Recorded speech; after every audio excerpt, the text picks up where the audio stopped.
ഇത് ജനങ്ങൾക്ക് വേണ്ടിയുള്ള വീഡിയോ അല്ല കേട്ടോ, ഡോക്ടർമാർക്ക് വേണ്ടിയും ആശുപത്രി മുതലാളിമാർക്കുമുള്ള വീഡിയോ ആണ്. നിങ്ങൾ അറിഞ്ഞിട്ടുണ്ടോ എന്നറിയില്ല, ജനങ്ങൾ ഇപ്പോൾ നമുക്കെല്ലാം അപകടകരമായിട്ടുള്ള ഒരു ഭക്ഷണം ശീലിക്കുന്നുണ്ട്, പേരയ്ക്ക. ഇത് പതിവായിട്ട് ജനങ്ങൾ കഴിച്ചാലുള്ള അപകടം എന്തെന്നറിയോ? നമ്മൾ ഡോക്ടർമാരുടെ കഞ്ഞിയിൽ പാറ്റ വീഴുന്ന ഒരു അവസ്ഥയുണ്ട്. ആശുപത്രിയിലേക്ക് രോഗികൾ വരാത്തൊരു സാഹചര്യമുണ്ട്. നിങ്ങൾക്കറിയാവുന്നറിയില്ല, ഏറ്റവും കൂടുതൽ വൈറ്റമിൻ സി അടങ്ങിയിട്ടുള്ളത് പേരയ്ക്കകത്താണ്. എങ്ങനെ ഇത് കഴിക്കുന്ന ആൾക്കാരെ വൈറ്റമിൻ സപ്ലിമെൻറ്റുകൾ കഴിപ്പിക്കും? ഏറ്റവും കൂടുതൽ വൈറ്റമിൻ സി അടങ്ങിയിട്ടുള്ളത് പേരയ്ക്കകത്ത് ആയതുകൊണ്ട് തന്നെ ഇത് കഴിച്ചു കഴിഞ്ഞാൽ ഇടയ്ക്കിടയ്ക്ക് രോഗങ്ങൾ വരുന്നത് മാറും, നമ്മുടെ രക്തക്കുഴലിനകത്ത് ബ്ലോക്ക് ടെൻഡൻസി ഉണ്ടാകുന്നത് മാറും, കുട്ടികളുടെ എല്ലാം രോഗപ്രതിരോധ ശേഷി കൂടും.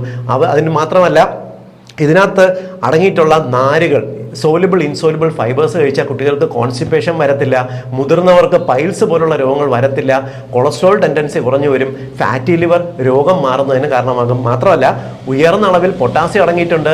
മുതിർന്നവർക്കും കുട്ടികൾക്കും സ്ത്രീകൾക്കും ഒന്നും ക്ഷീണം വരത്തില്ല.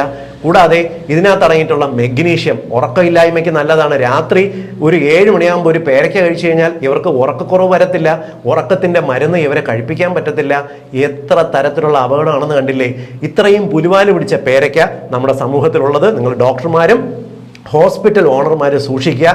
ജനങ്ങൾ ഇതിൻ്റെ അടുത്തോട്ട് പോകാതിരിക്കാൻ ശ്രദ്ധിക്കണം. ഇനി ജനങ്ങൾ പേരയ്ക്ക കഴിച്ചാലോ നമ്മുടെയൊക്കെ കഞ്ഞിയിൽ പാറ്റ വീഴാൻ തന്നെയാണ് സാധ്യത. അതുകൊണ്ട് ഇത് എല്ലാ ഡോക്ടർമാരുടെ അറിവിലേക്കായിട്ട് ഒന്ന് ഷെയർ ചെയ്തോളൂ.